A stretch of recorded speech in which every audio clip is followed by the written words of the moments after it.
কি পাকিস্তান থেকে বাংলাদেশে এসে শরবত বিক্রি করতেছে ভাই, আপনি কি এটা কি সত্যি আপনি পাকিস্তান থেকে আসছেন? জি ভাই, আমি পাকিস্তানি না, আমি বাংলাদেশি। মূলত পাকিস্তানি ভাষা আমি শিখেছি, উর্দু ভাষা আমি চর্চা করি, উর্দু ভাষা আমি জানি। আচ্ছা, আপনার এই শরবতের নাম কি ভাই? আমার এই শরবতের নাম হলো দিলখুশ আজওয়া। দিলখুশ অর্থাৎ আজওয়া। আমি যেটা উর্দুতে বলে থাকি, इस शरबत पीने के बाद बदन में ताकत आ जाएगा और जिस्म में ताकत आ जाएगा और तमाम लोगों के लिए इस शरबत बहुत लाजिज है और बहुत लाजिज है। অর্থাৎ সমস্ত লোকের জন্য এই শরবত অনেক সুস্বাদু এবং অনেক মজাদার ভাইয়া। এই শরবত কি কি দিচ্ছেন আপনি? এই শরবতের মধ্যে আমার এখানে যেটা ইউজ করে থাকি 15 থেকে 20 রকমের আইটেম দিয়ে আমি এই শরবতটা মানুষকে খাওয়াইয়ে থাকি। আচ্ছা, আইটেমগুলো একটু দেখা যাবে? অর্থাৎ এইখানে আমি যেটা ইউজ করি সেটা হলো খাঁটি হানি। হানি।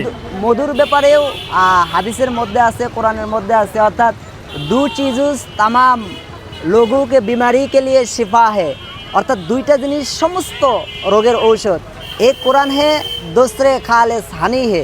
একটা হলো কোরআন, দ্বিতীয়টা হলো খাঁটি মধু। তারপর আমি যেটা ইউজ করি সেটা অনেক প্রিমিয়াম কোয়ালিটির একটা ফল, তিন ফল।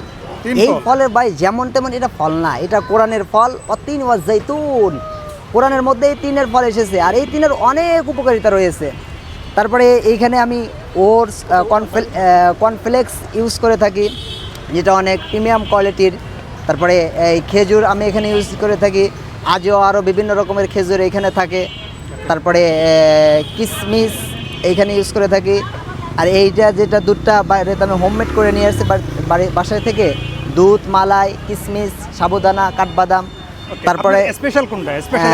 স্পেশাল যেটা হলো যেটা আমি ইউজ করে থাকি সেটা হলো এই জিনিসটা। অর্থাৎ এটার দাম 6 লক্ষ টাকা কেজি। অনেকেই বলে যে জি, অনেকেই বলে যে হুজুর কি বলে অথবা ভাইয়া কি বলে যে 6 লক্ষ টাকা মানুষ জীবনে খাওয়ায়। তাদেরকে আমি একটা প্রশ্ন করতে চাই যে আমি তো এখানে 6 লক্ষ টাকা এখানে ইউজ করতেছি না। অর্থাৎ এইটুকুর বোতলের দাম নিয়েছে মাত্র 600 টাকা। 600 টাকার মধ্যে তো অনেক থাকে, আমি যতটুকু সম্ভব ততটুকু দিয়ে আমি এখানে মানুষকে এটা দিয়ে থাকি। এটা জাফরান, অনেকে সাফরান বলে থাকে। আচ্ছা, আপনি এত দামি জিনিস প্রোডাক্ট দিয়ে আপনি শরবত কয় টাকা বিক্রি করেন? জি ভাইয়া, আমার শরবত শুধুমাত্র 100 টাকা।